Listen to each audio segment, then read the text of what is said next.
Both of my kids are in the band and have been in first.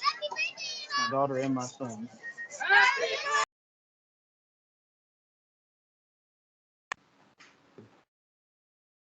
It's a good pairing. Both things will keep your students busy for sure.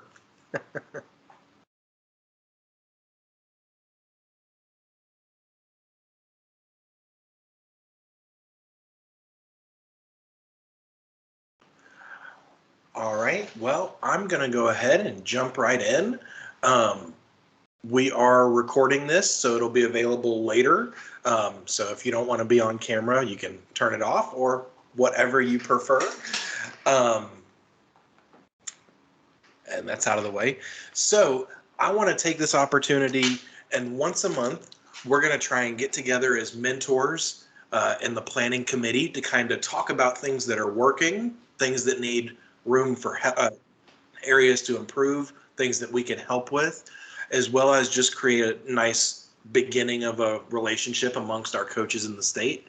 We have Terry Verheyen also on this call, and she is doing the same thing once a month, the first Thursday of the month at 7 p.m. for Coaches Coffee. So we're really working on building up our community over the course of this year. I know Lee is from Barrow County. Jack, where are you coming to us from? Marietta. Okay, from Marietta. Yeah, Cobb County, yes. Okay. And we also have Christy Franklin on the call. She said she's in the car, but she is our league coordinator in the Etowah Canton region. And I think that's everybody. Yeah. So this is my first official appearance as the new program delivery partner in Georgia, which is exciting and nerve-wracking. A little bit about myself. I am on year 16 of being involved with FIRST. I started as a student in 2004 as a member of a FIRST Tech Challenge team. It was called something different back then, but still the same idea. All kinds of fun. And as everybody says, there is no exit strategy. We figured out last night that there is actually one. If you move to the other side of the country, like our former fearless leader, Stephen, did, then we'll let you slide out a little bit, but we still keep you around as much as we can. So it's a great honor for me to be in this role, and I'm excited to do everything I can to help you as coaches out. First thing I want to do tonight is go over a very high level of everything you need to know. I don't know if you've been looking at the FIRST webpage lately. It has seen a very drastic change over the last 2 weeks. So when you go into the FIRST Tech Challenge page, it looks completely different than it did 2 weeks ago. I think that's a good thing. I think it's always improving, and I like to see that happen. When we go to the game and season page, they have gone out of their way to make it more friendly for users. If you have any experience with this page, that is an amazing improvement, and so I'm excited about it. It's still the same information mostly, but it's more digestible. Some of the first things we have available are the game materials. That's what you're going to need. It's your manuals and everything else your students are going to need to be successful. So for our game materials, that's going to be our game manuals, part 1 and 2, the game description, where you go to purchase the field, some printable items for the field, requirements for remote fields. You'll notice this one hasn't been updated since November of last year, so I expect that to change in the coming weeks. There's resources for remote teams. Again, I expect that to be updated in the coming weeks. We've got promotional videos and materials, official Q&A, DIY resources, results, team materials, all kinds of things to help you be successful. Please remember though, those upcoming or the updated and the coming later dates are extremely important to pay attention to because things do change season over season. One of our biggest changes that we have coming up is that our Q&A forum is being completely overhauled. and we are receiving a brand new system on Saturday.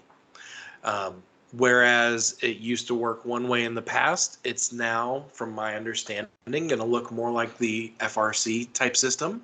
So if you have any experience with that, it's very similar. Through your dashboard, you'll have an account that you can log in to post your questions. But again, that'll be coming out later this week. Some of the other things available from this game and season page, we have the season calendar. This season calendar is very vague. It doesn't cover enough information for you to really plan, but it is something that's provided generally for a month-by-month breakdown. We also have robot building resources and programming resources. So for those of you who are completely new, brand new coaches, there we go. They have basic bot guides and game-specific bot guides. Right now, I think the game-specific ones are still based on last year. But the basic ones, they every year give you a basic, minimally scrolling, minimally competitive robot design. So they walk you through step by step. So if you have no experience whatsoever, this is a great place for your students to start. They have this available for both Rev and for Tetrix platforms, which are the two that are available through the First Dashboard storefront. So we have those. There's also all kinds of design resources and wiring resources. Another wonderful tool is the programming resources page. Personally, I have very little programming experience. I programmed Legos back in 2000, and that was about the extent of my knowledge. These resources are a wonderful step-by-step guide on anything you might possibly need to know. So it will take you from nothing to programming your robot. We also have some newer resources down at the bottom about your control and driver hubs. These are the brain and the remote control side brain that are sold by Rev Robotics. And so these are really good documentation because they spent a lot of time to try and get it done right.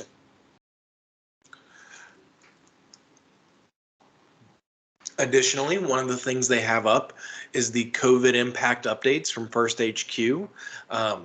Generally speaking, that right now this is a little bit dated. Some of the documentation is from October 2020. But again, I'm expecting this to be updated in the coming days, and we recently received an email that that's going to happen soon. Finally, through that game and season area, there is a team management resources page where you can find all kinds of things to help you run your program. There's a mentor manual so that you can know what you need to know as a mentor. There's also a coach's playbook. So beyond just being a club sponsor, our goal is to help these students grow. And with the coach's playbook, there's a lot of step-by-step advice about pacing and where things should be and how you can make things work best for you.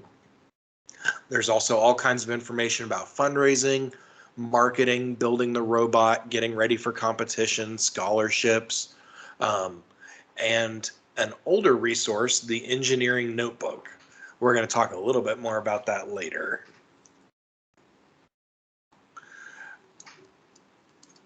Finally,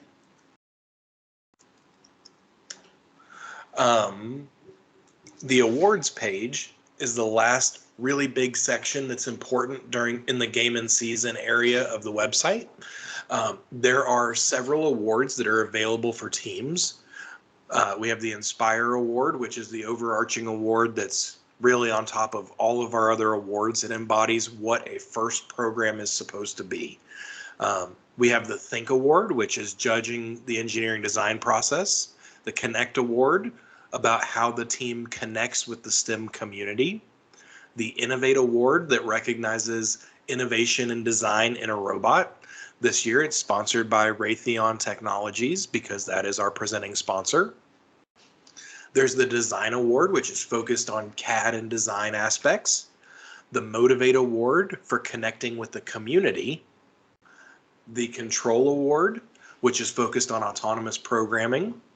And then there's two other team awards, the Promote Award and the Compass Award. These awards are typically judged at the state level competition.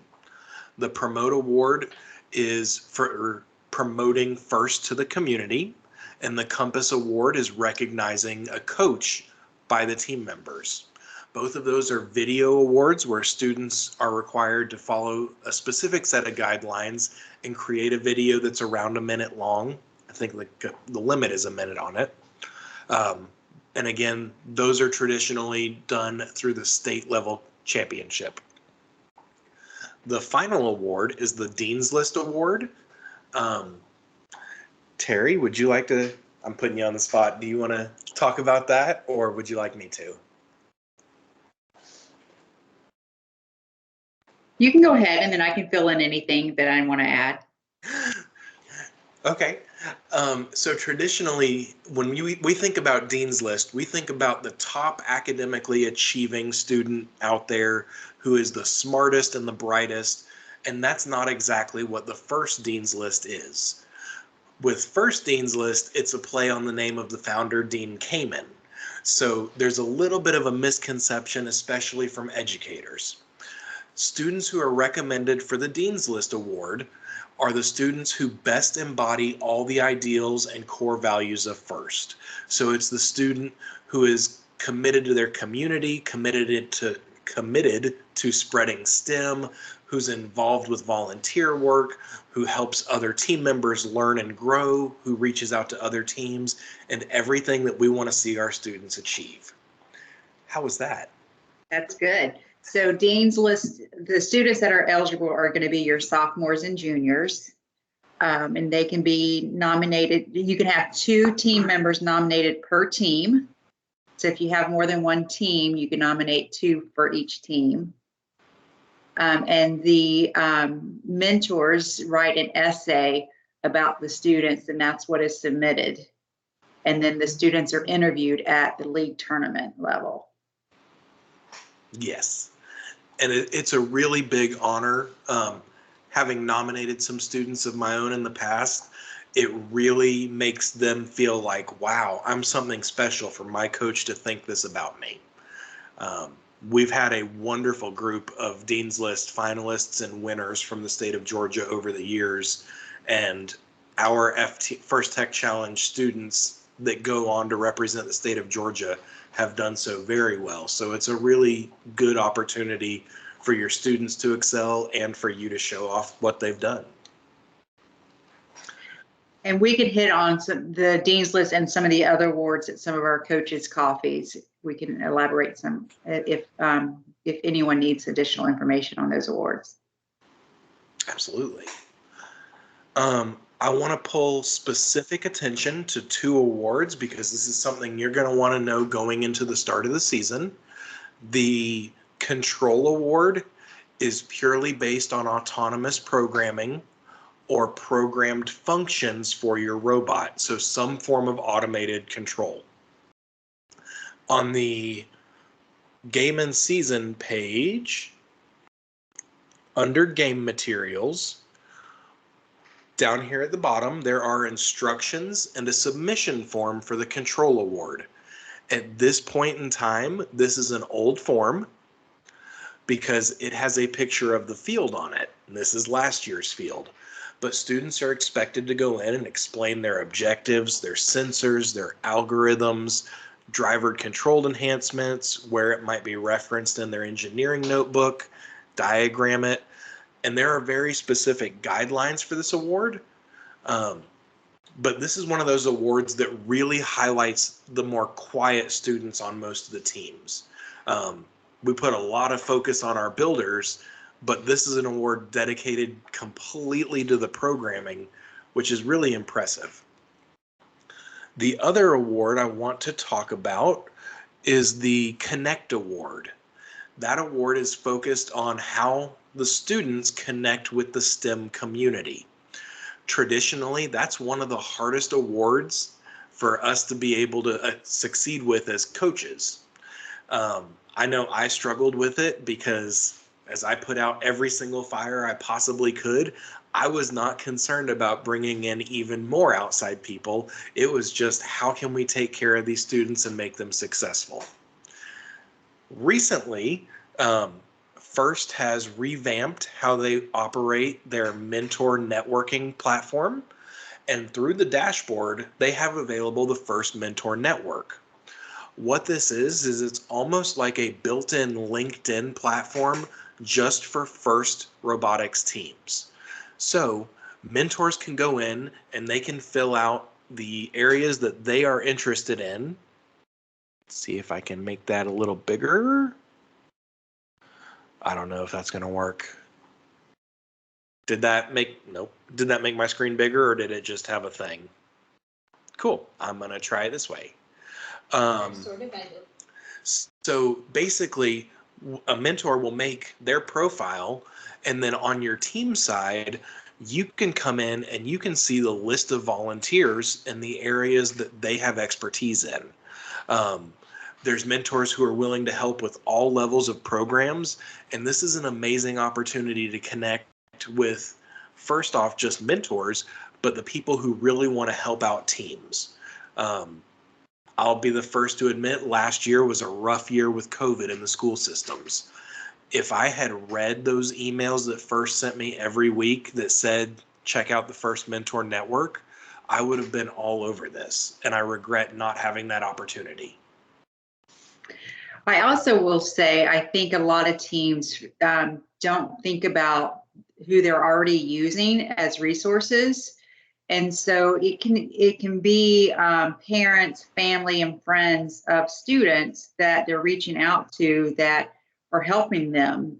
So I think a lot of times we think of it being, a team going to a plant for a plant tour or something, but it doesn't have to be that elaborate. It can be people that they're reaching out to and talking about First, and even getting support on programming or building or whatever it is. Absolutely. And those things definitely sound like a lot more work than most of us have the time to do as teachers and coaches, and I get that. But it's something that helps our students out so much more than just we can do when we get overworked. So I strongly encourage at least to take a look and see what is available out there, because it's really cool to see some of the mentors that have already put themselves out there. Last season, there were 600 mentors that signed up that wanted to help, and it was a very small fraction of them that were even contacted. And using the mentor network, it could be, virtual connections. It doesn't have to be somebody that comes to your school or lab. It could be somebody that you reach out virtually for help, or just making a connection, whether they're sharing their career or, helping build a robot. Yeah, absolutely. I know we all love having things virtual now, and it definitely helps to have that online connection. All right, I'm going to close that one. Something that's been discussed many times over the previous several seasons as I've talked with coaches, and from my own experience, is that oftentimes we end up with engineering teachers or teachers who are mechanically inclined and don't have the software background. I am not ashamed to admit that was me. And programming is not an easy skill to pick up if you don't already have it, especially after you leave college. Something that has been brought to our attention recently is an initiative put together by First in Canada. They have created an online simulator for First Tech Challenge. So how this works is there is a series of 5 different online challenges where you can have your students practice the block programming and be able to make robots move with a pre-designed world. More recently, within the last several days, I have found this one. And even beyond that, there is a arena they have designed that changes frequently with objectives, and there is a daily challenge to program it to do better than other users across the world. Because this is programming only and not driver control, it really gives your programmers an opportunity to grow, connect with their community, and to stretch their ability level and their skills to do something different. I know Terry had the opportunity to play with this on one of her calls previously as well. The instructions are exceptionally well done, and I know I was able to pull it off after a little bit of time playing with it. So that's definitely a huge compliment to their platform. They talked about, sorry, go ahead. It was as a non-programmer or non-technical person, I was able to make a robot move within just maybe 10, 15 minutes of learning some commands and dropping and dragging. And it was very rewarding to see what you can do and learn different steps on, making the robot move straight forward and then how to get it to turn and so forth. So it was a very simple thing to do for somebody who isn't a programmer, and to learn the steps and actually see it in action. It's really well done. John. Yes. John, can you send us the links to those, or is that on the first website? Yeah, it's not on the website. So I am recording this meeting, and I'm going to go back and watch it after the fact, and every single link that I show, I am going to put into our Monday newsletter. Okay, perfect. Thank you. And First Canada has also developed a curriculum with their platform. And so it could be used as, they've used it for like summer camps and so forth. So I have access to that. So if anybody wants that, they can email me and I'll be happy to share that. I want that. It's a wonderful resource, even for the classroom setting. I wish I had this when I was teaching the AP Computer Science A course, because it's a nice, slow introduction to programming that can be translated into Java relatively easily. As of a month ago, they did not have it set up yet to program in Java, but I know it's something that's on their roadmap. So it's wonderful for the beginner programmers. For the advanced programmers, it's more of a fun enrichment activity. So that one's done. Before I jump into Georgia-specific stuff, does anybody have any questions about anything I've talked about for way too long now?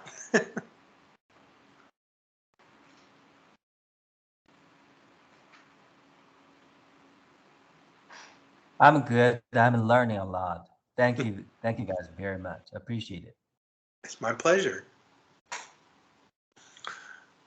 Okay, well, I'm going to hop to Georgia now. As you've probably seen in the newsletter since you're here, we now have a new landing page for our links and every resource that is FTC specific to be able to help out to make things easier for you to find. I'll be the first to admit the first website is not the easiest to navigate. So we really wanted to make it more easy for you. On this webpage, we've got our season kickoff and our league sign up, and I'm going to talk about those in a second. But I also want to point out that we are making a concentrated effort towards equity, diversity, and inclusion.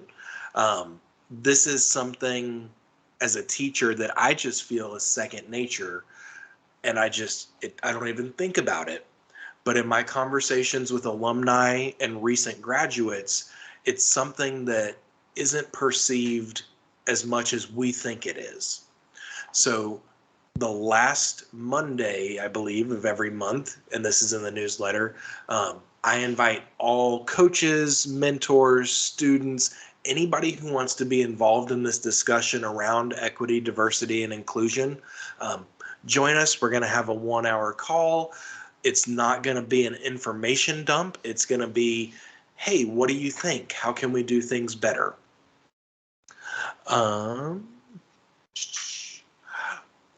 We have our kickoff coming Saturday, and you will find right here in this section with the countdown a YouTube video player.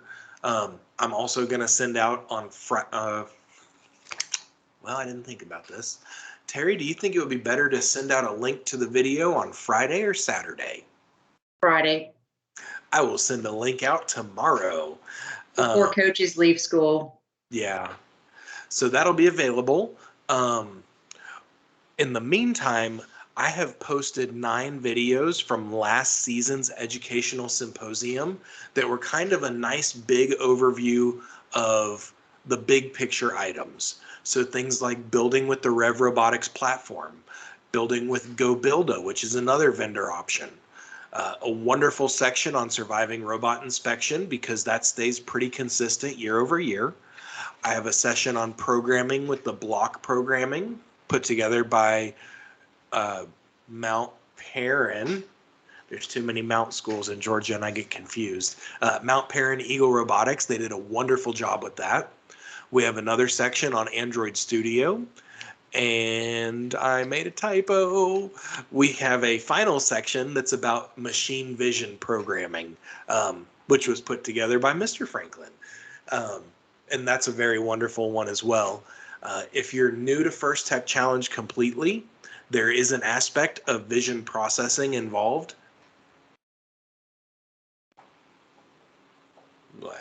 Just got a text, sorry. There's a very big aspect of vision processing, and while that seems like a daunting task, FIRST has provided libraries and resources to do it, but it's often nice to have somebody actually walk you through it. I know that personally, I wasn't able to just look at the resources and make it happen. My students could, but I'm a little bit farther out from them. So having this wonderful walkthrough from Mr. Franklin was a big success. The last 3 on this page are an introduction to CAD. So if you want your students to start working with 3D printing and design, that's an option.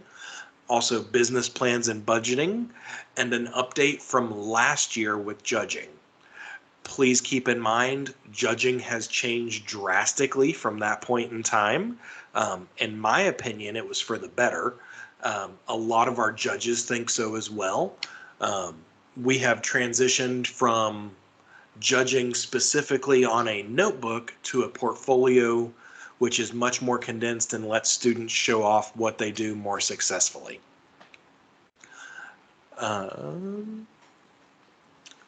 Terry, do you have anything you want to throw in on any of those? No, I'm good. Okay. All right.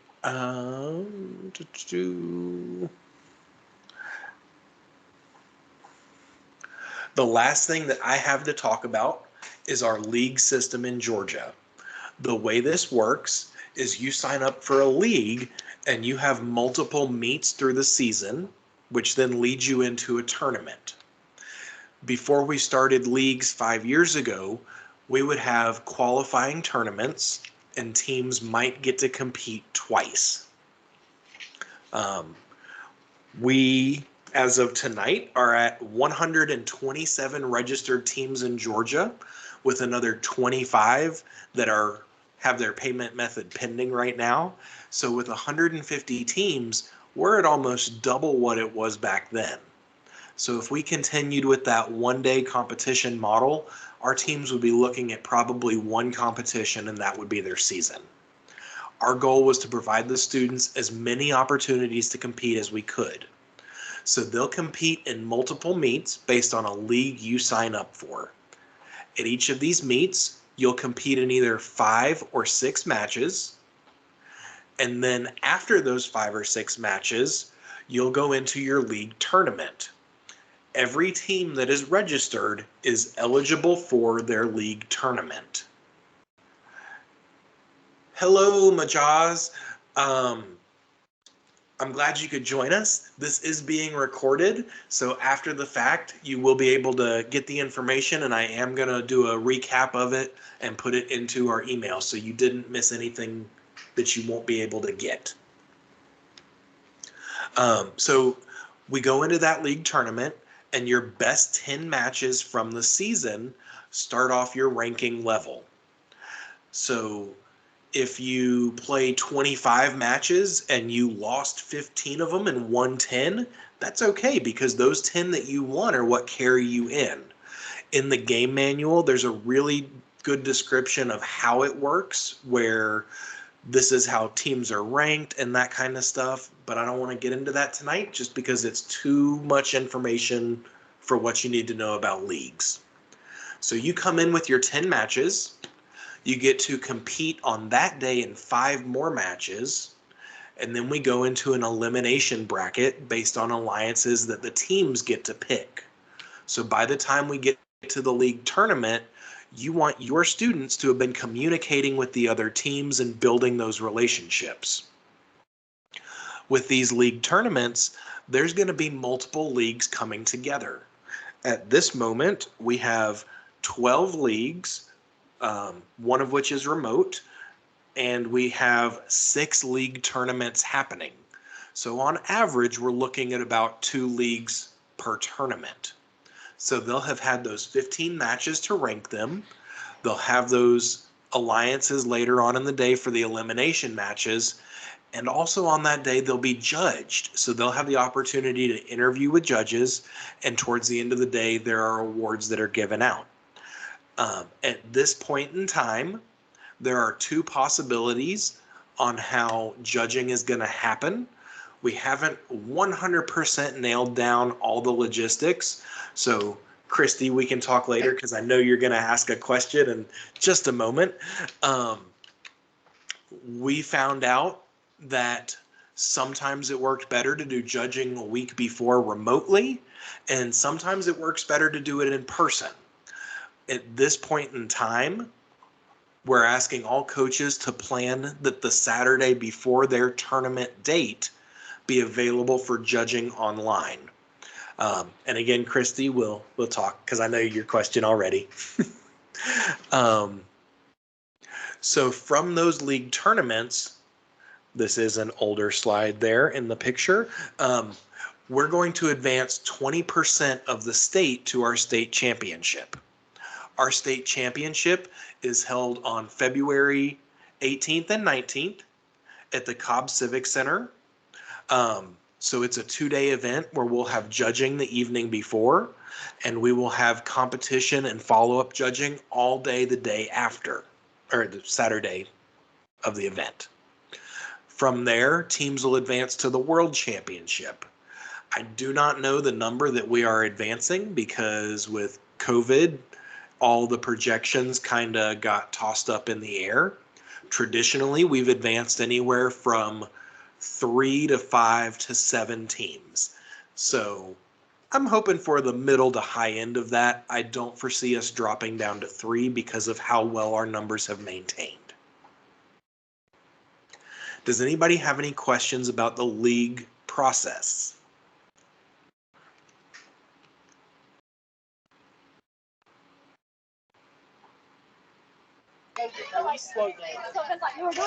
Earlier you said wins and losses.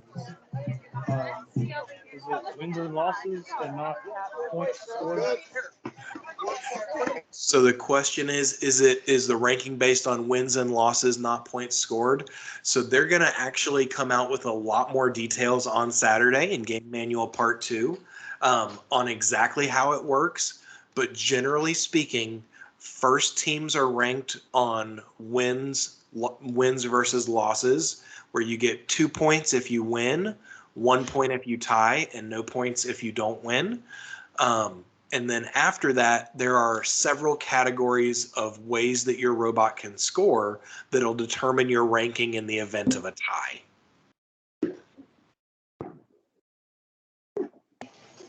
Thank question. What was the date for the league tournament again?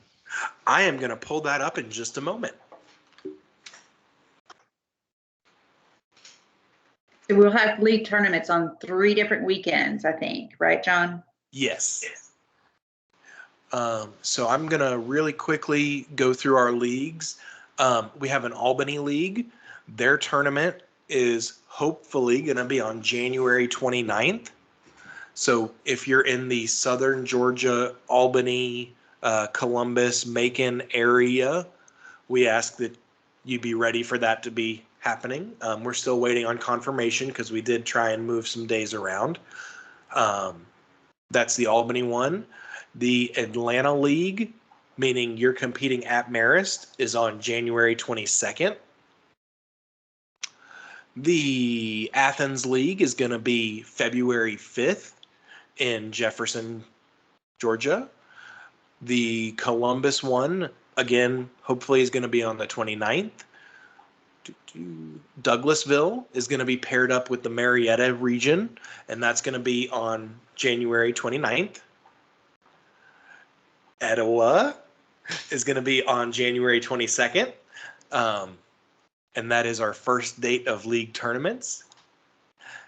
And Jackson also going to be on February 5th.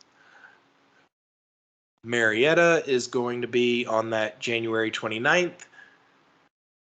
And North Georgia is going to be with the Etowah League on January 22nd.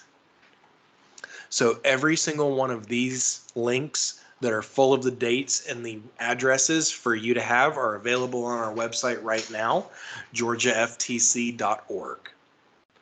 The final league I want to discuss is the remote league. If you are a returning coach, you have experience with what a remote season looked like. If you're new, you do not have that experience yet. The way a remote league works is you have the duration of a week to run 5, or was it 6? I think it was 6 matches and post your scores. So you'll be doing it from your school, your house, your venue, wherever you're at, on effectively half of a field.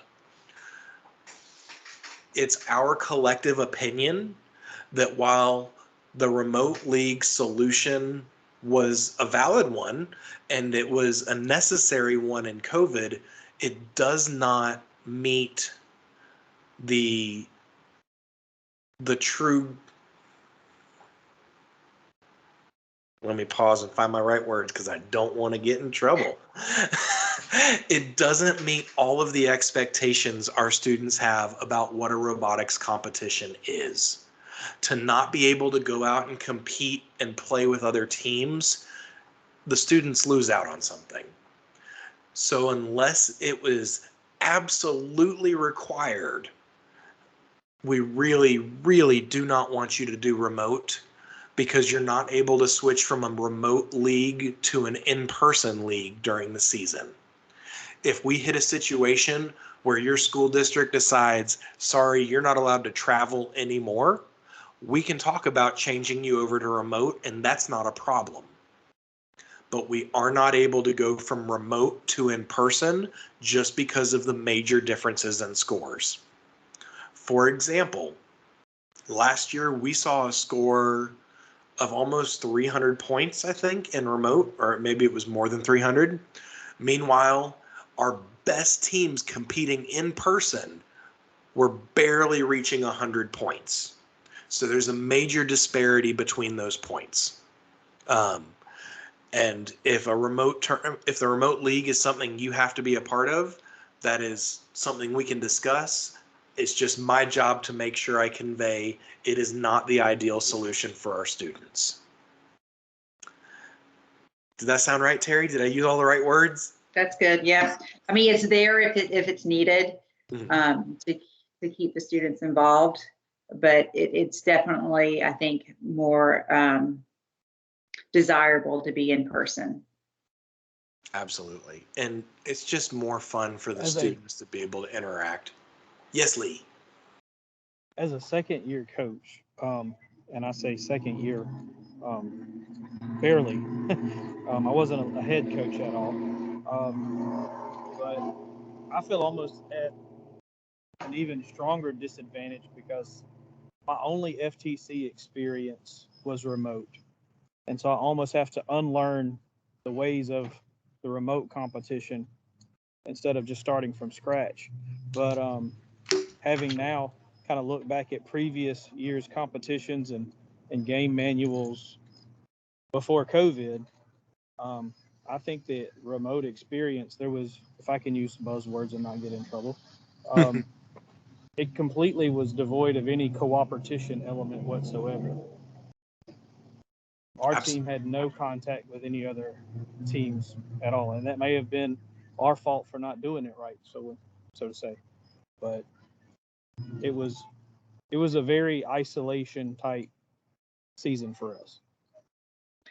Yeah, you weren't alone. No. And none of us who have done it more than 2 years enjoyed that. We all hated that we were not able to reach out and connect with teams. So you definitely were not alone in that. Lee, I was also going to say, like, a thing that I think is important, that you're if you have returning team members, that'll be very different for them this year. Competing with 3 other robots on the field in addition to yours will make it very much more interesting and dynamic for them, because when you have to consider what the other teams are doing, it's probably going to be a little frustrating for them. So you might want to prepare them for that as well. Lee, I just put a note down about that new coaches from last year needing to relearn stuff, because that's something I hadn't considered personally. Off the top of your head, is there anything specific you have that you're thinking so that I can start trying to come up with resources? I'm not really sure at this point. I know enough about what a traditional match looks like to know what I don't know, if that makes any sense. All I know is what we experienced with the remote season and the idea of an alliance. Our returners have never heard of an alliance up until probably the last 24 hours. I think even I was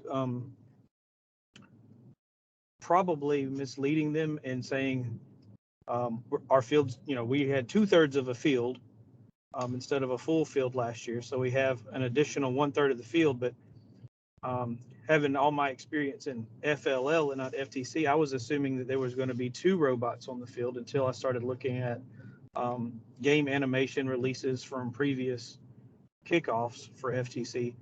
I don't know that our team, anyone on our team, knows that there were going to be 4 robots on the field. We assumed that there would be 2, a red and a blue, and because from remote, there was only 1. There were red pieces and blue pieces, and we had never read a traditional game manual to understand that there's actually 4. So it's a complete, what you said there, I think it's Christine, about the frustration of driving in that small space with 2, I think was intimidating to some of the team members. On Saturday, when they find out it's actually 4, I don't know what level of freak out we're going to have. Well, and that's one area where the league play in Georgia has really changed the way our teams can improve, and it gives them an opportunity to kind of learn and play in the very beginning of their meets, and then by the time they get around to the end of towards the end of their season, they've had opportunities to be on the playing field, competing and learning as they go. Before we had, one competition and that was it. So if you had a bad day, you didn't do well for the entire season. Right. I think one of my favorite parts about something you mentioned earlier about league play giving teams numerous times to play versus before that they had maybe 1 match and then their whole season was over. That I would say hats off to whoever came up with that plan, because this is far too much work and effort for kids to have 1 competition and over the entire season. Absolutely. And one of my favorite parts about when we started doing these leagues, I've had the same teams working with me and the same coaches and the same students for 4 years. And it's been the same 14-ish teams. So I've gotten to know those kids, know those coaches, and it makes it a very personable, smaller community as opposed to I'm just one of the 178 teams in the state of Georgia. So it really does build the community up.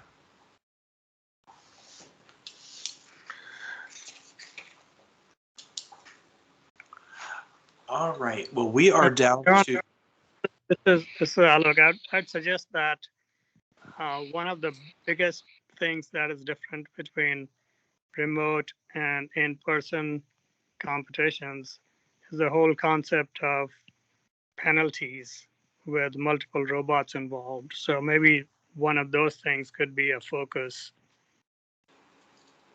That's a great idea.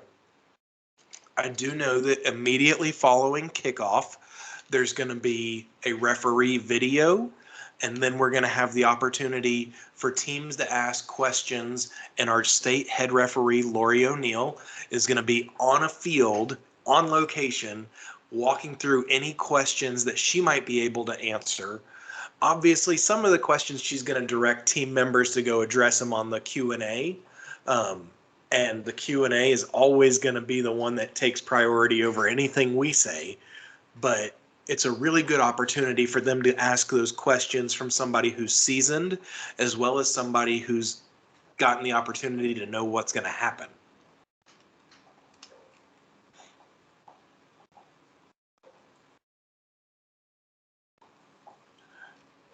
So I know I said I was only going to... Yes, go ahead. Hey, Jeff. I was just going to say, like, that website looks great. So I don't know who did that, but that's awesome. So kudos. Thank you. I just figured it was time that we had a more cohesive resource. And I know we're switching to a new Georgia First page sometime in September, October, November, sometime. So I wanted to make sure that it wasn't something that was going to impact you all as coaches before it was too late.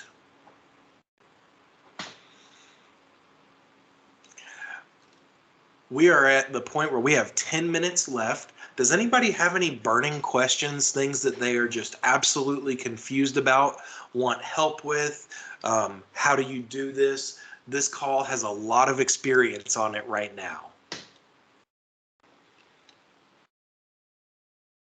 I just put my email address in the chat. So if anyone has questions or just needs an ear, feel free to shoot me an email and I'll be happy to help. If I don't know the answer, I'll see if I can find it for you. Where do you coach, Terry? I'm actually not a coach anymore. I used to coach with Christy there. My kids graduated out of the program, I don't know, what, 4 or 5 years ago. But I am now the senior mentor for the state of Georgia. So I work with all the different program levels.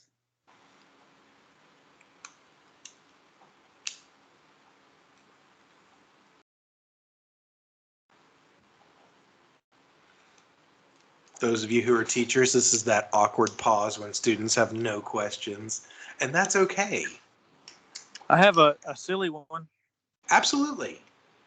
So having never been a present to a season kickoff, I think on the plan there that the first global or whatever takes over at 12, and then there's on the schedule an 11 to 12 team introductions. Like what are the expectations there? What's standard so that my kids don't come up short? I do not know what you mean by team introductions. So that could be me that screwed something up. But how it's going to work is we're going to have basically 2.5 hour live stream over YouTube where it's going to be receiving informations for the students. It's also going to have an open chat so they'll be able to interact with us, ask us questions, and talk as we get going. Okay, that's less intimidating. I thought I had seen maybe it was a different email from something else that the first part the teams were going to be introducing themselves or getting to know each other or something along that lines. Maybe that's a league thing that someone's setting up. Yeah, probably before the big game reveal will be some stuff about Georgia First FTC, and then John, I can't remember what all we've got going on during that time, but I think it's going to kind of be comprised into more like 30 minutes as opposed to an hour. Is that correct? Yes. I don't know if my screen is being shared right now, but there's going to be a little bit of season updates because we covered most of that tonight. We're going to do a quick overview of some of the important robot rules. We've got an update on judging for the 2021 season. Terry's going to help us give away some goodies. And then we're going to jump into the videos, start the first kickoff videos at noon. So we're going to start, there's going to be a small bathroom break, and then we're going to kick off everything. And for those new coaches, typically our kickoff would, when we would be in person, we would have workshops in the morning of all, like kind of like those videos that John shared. We would have workshops for the students to participate in, and then we would have the game reveal. But last year we went virtual. This year we're going virtual, and maybe next year we'll be back in person. We will be back in person. I have no doubt about that. The number of coaches who started to have issues with travel immediately because of the new Delta variant and their school districts didn't know what to do with it, just didn't make it feasible for right now. But every single league is planning to be in person, which is a fantastic place to be because there was only one that even considered it last year. And she did wonderful. It was Christy.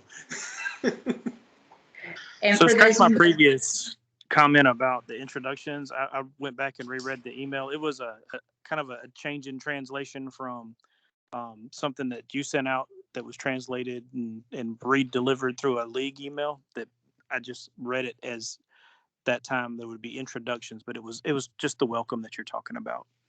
Okay, good. I just know how big FLL team spirit, and all that stuff goes, and themes and chants and cheers and all that stuff. And I didn't want our team to have their turn. All right, let's hear from the team in Winder, and then it's like crickets. Yeah. Now, the good news is you don't have to worry about that as much until your league tournament. It's because it's only like qualification matches for all of your league meets.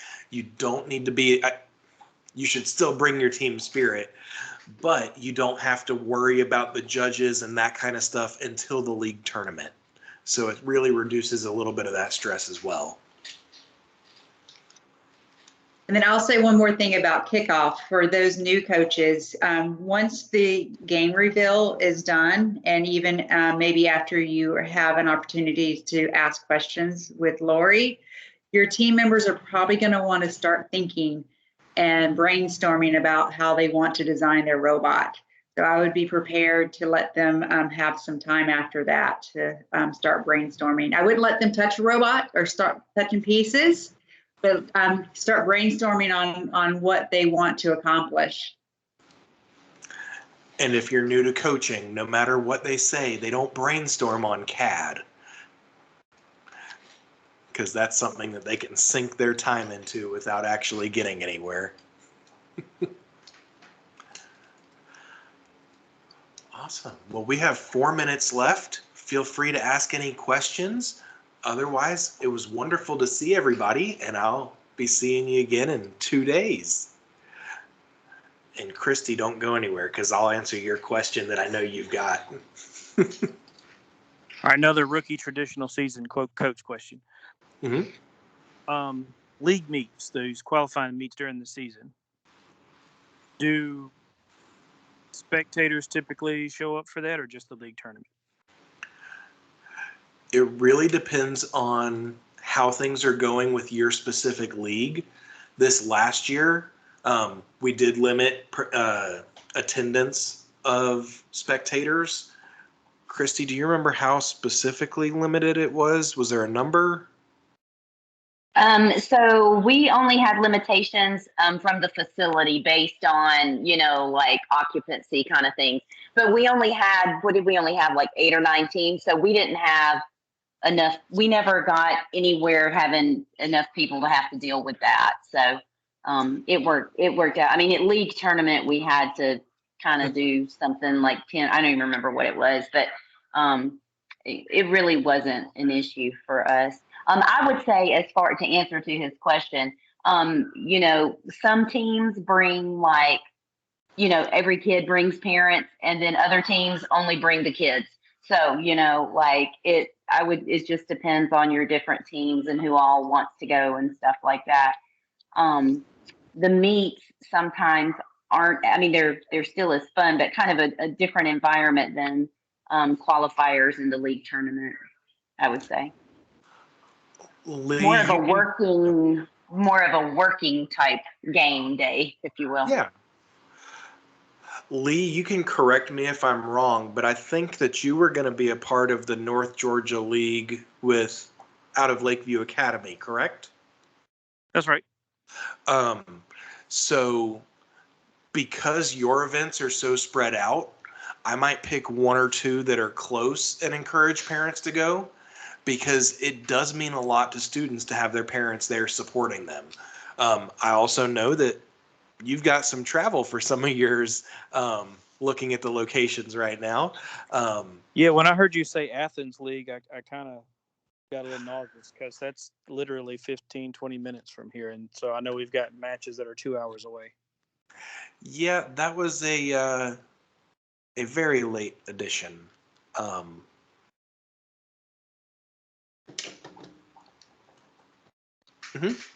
Yep. And we can talk about that too if we need to.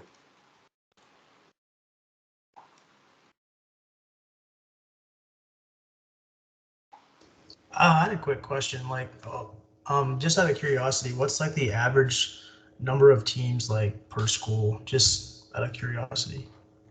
For FTC. I would say most schools only have one team, but we have seen several schools have 2 or 3 teams. And then you have schools like Marist or the Alliance Academy that, you know, have 12 to 14 teams.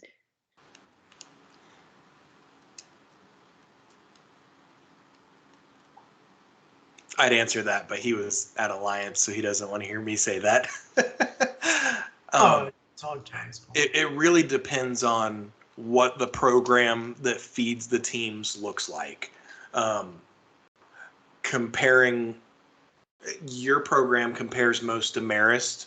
This year they're up to 16 teams. There's very few programs that have the same kind of buy-in that your students have. In the region, Alpharetta fluctuates between 3 and 4. Trying to do my numbers. Blessed Trinity has 3 teams. For the most part, it's not large programs. It's 1 or 2 teams, because that's the school type program that feeds them. Is Marist also like a lottery school like Alliance, or is it just a public school, just normal public school? What It's is a private. It's a private school. Oh, okay.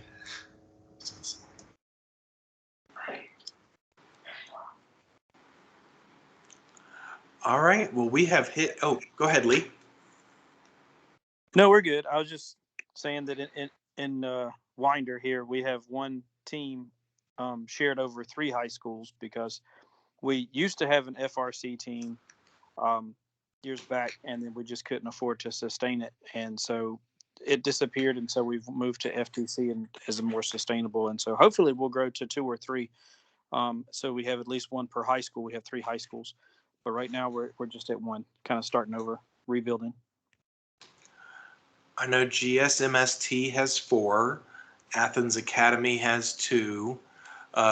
North Oconee High School has 3. At one point, they got up to like 7.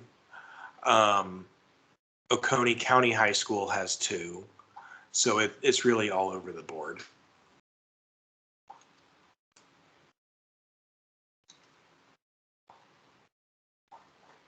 I see a hand raised, and I don't know how to do anything with that. Go ahead.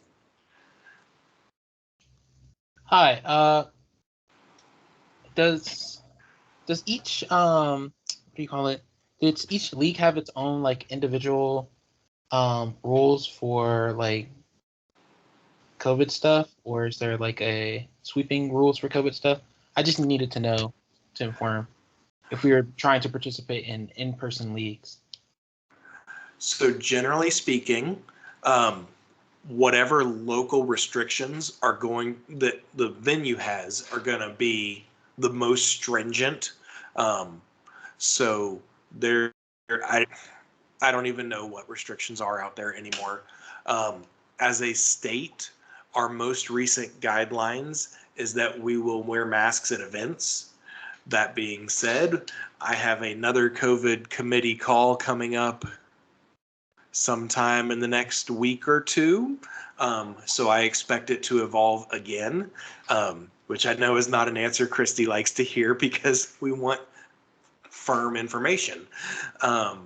So at this point in time, the guideline is we expect leagues to make the effort to social distance teams as reasonable, and that all attendees are wearing a mask. But for right now, those are the only restrictions. Thank you. You're welcome.